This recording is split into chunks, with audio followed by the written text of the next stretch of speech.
Hi everyone, this is Spring Washam and welcome to my treehouse temple.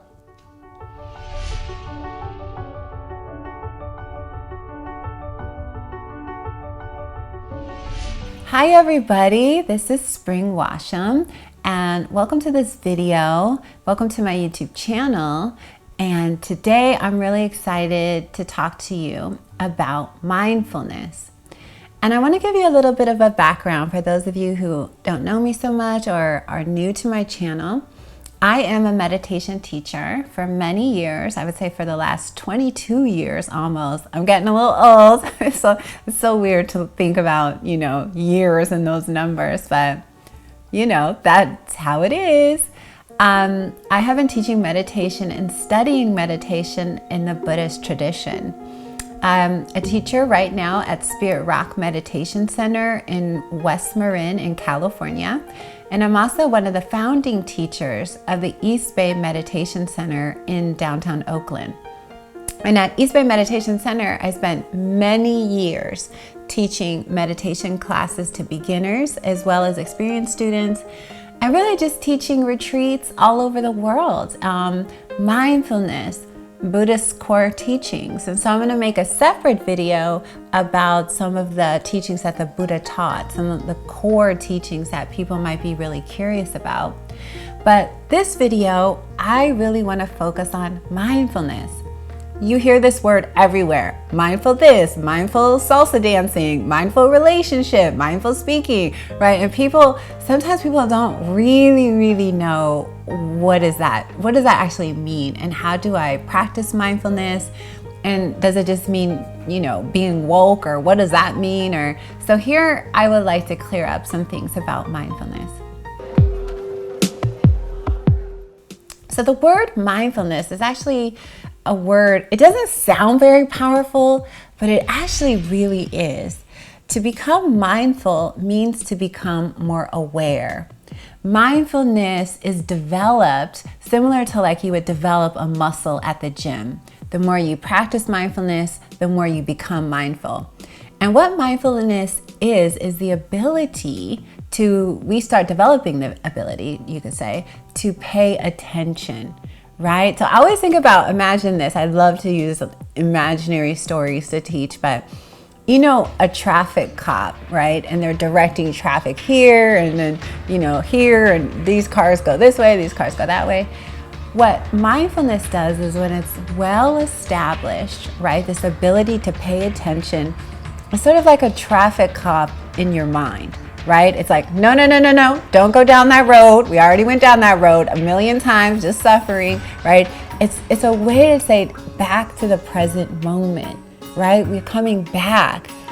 Present moment though, for a lot of us, we're like, what is that, right? Because for most of us, our minds are just a waterfall of thoughts. Like, oh my God, I've got to go to the grocery store. Oh my God, what is my partner going to say? Oh my God, I got to clean the house.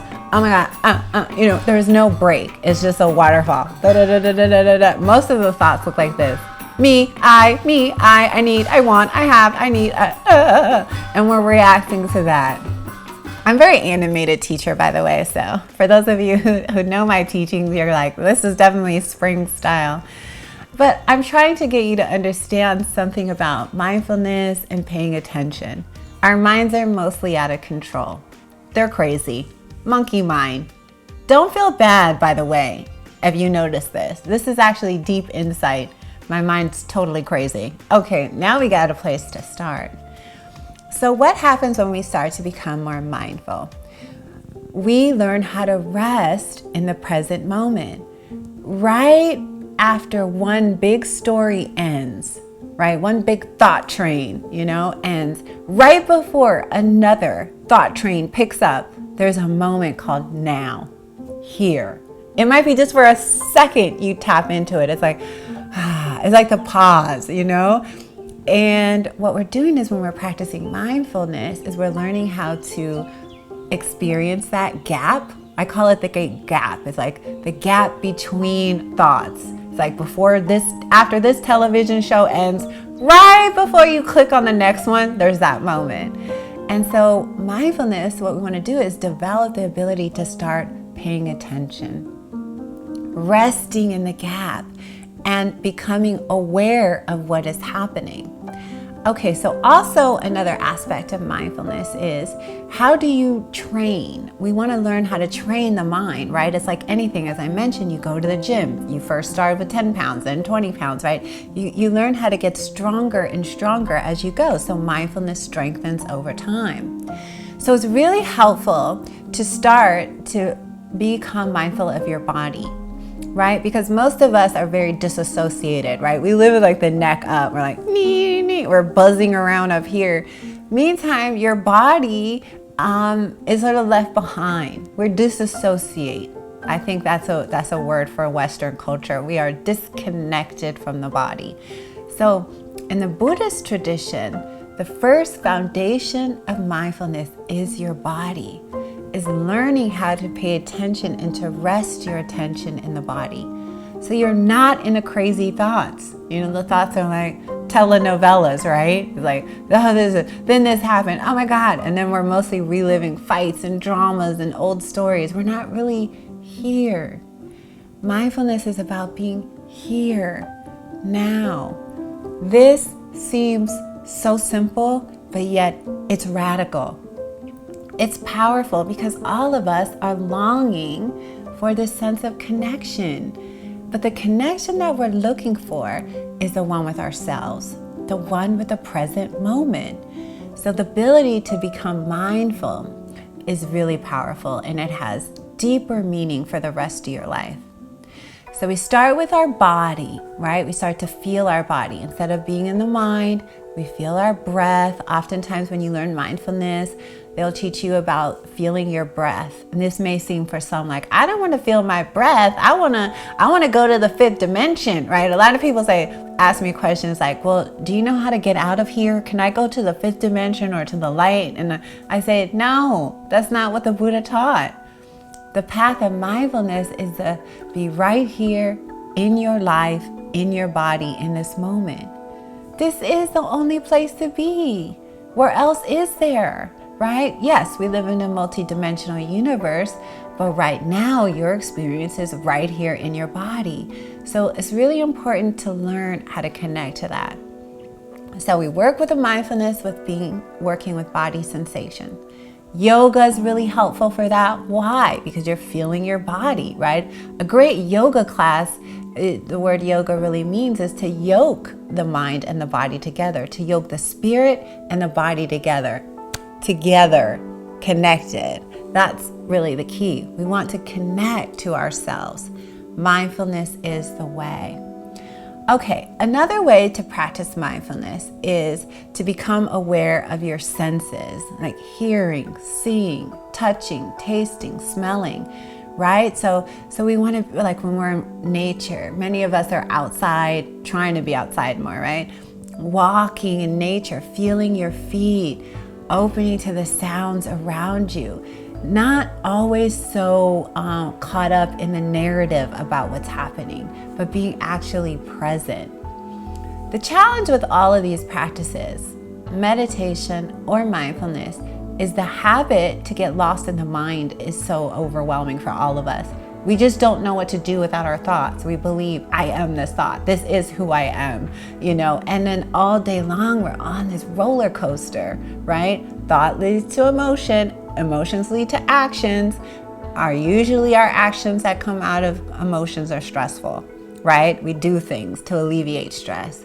So learning how to stop, be present, feel your body. I know it sounds like for a lot of people like hippie talk, but this is really a powerful path. And science is really showing us the benefits of a calm mind. So mindful of what you're doing. When you're washing the dishes, Thich Nhat Hanh, great Vietnamese master and poet and writer, he'd say, when you do the dishes, just wash the dishes. When you're walking, just walk. So mindfulness does incorporate, you have to incorporate, I would say, the ability to slow down. But look what all of us right now are slowing down naturally, aren't we? I mean, you got time on your hands right now, right? To slow down, feel your breath, feel your body. So that's what mindfulness is. It's the ability to pay attention. And once your mind has picked up the habit to pay attention, it gets more sophisticated, right? And that's why I say it's kind of like a really skilled traffic cop, right? You know, some of them, when I'm in Peru, they're almost like dancing, right? And they're in the middle of the street all day long. And they're like this, that, you know, they become skilled at it, right? And so once mindfulness is well established, it protects the mind by keeping us the habit of present moment awareness. You see, mindfulness leads to present moment awareness. It's the ability to come back. Turn the TV off, come back. Turn this off, come back, right? And so that's the power, I say, it kind of operates like a traffic police, because we're used to going down the road of all the drama. And mindfulness, when it's like a light, it's paying attention. It's like, no, don't go down that road. You've gone down that road a million times. Come back, come back. And when we're back, we always feel better, right? When we're back, we're sane, right? When we're lost in the dramas, we're insane, right? When we're back, we're sane. I say things over and over again to try to be like a mantra, right? And that's what mindfulness is. So the last thing I'll say about it is we practice it. And we practice it, and we practice it, and we practice it. It's never like you've reached the mindfulness summit and you don't need to practice. I guess you could say that for those that are fully enlightened. But for most of us, it's like begin again, begin again, begin again. So as you start your meditation and mindfulness practice, be patient with yourself, right? You're gonna wander off, you come back. You wander off, you come back, the mind gets distracted, lost, we come back. And every time you come back, you strengthen that ability to be here, to be present. And that is powerful. So if your mind wanders 10,000 times in 5 minutes, don't worry about it. Every time you come back, you are strengthening the power of mindfulness in your mind. So you got to have a lot of compassion, okay? We approach all of these things. Tremendous love, tremendous compassion. We are developing new habits. And with so much drama, and the matrix is so loud that for you to stop and to find your breath, to feel your body on the earth, and to practice is an act of revolution. And it's an important act. Unplug. I don't know why I keep thinking of the Matrix so much, obviously, where it's crazy. The ability to unplug your phone is kind of like, I think of that image in Keanu Reeves where he's like unplugging himself. To unplug your computer, to turn off your Instagram, right? It's like, for some people, it's really hard, right? It's like unplug and then drop in and begin to practice mindfulness. We need these practices so much right now. I need these practices so much. But be gentle with yourself. Take 10 minutes, take 15 minutes a day. You can practice with apps. I like a lot of the apps. But remember that mindfulness, the core teaching that the Buddha taught, isn't about escape. It's not about going somewhere else, as I mentioned earlier. It's about opening to things as they are. The sadness, the happiness, the loneliness, the fear, anxiety. We're all feeling all of these things so much. I mean, the world has become unbelievable. It's epic, right? And so mindfulness is about meeting that moment as it is. It's it's a rawness to mindfulness. It's an honesty. And the word means, in many ways, the translation of the word means to remember. To be mindful is to remember this moment, not the stories. So I think that's all I have to say. But just know, I spent the last 25 years of my life, and I'm sure many lifetimes, trying to practice mindfulness. And I just do it every day, And some days I can't be as mindful as other days. I notice I'm more distracted. And on those days, I go outside.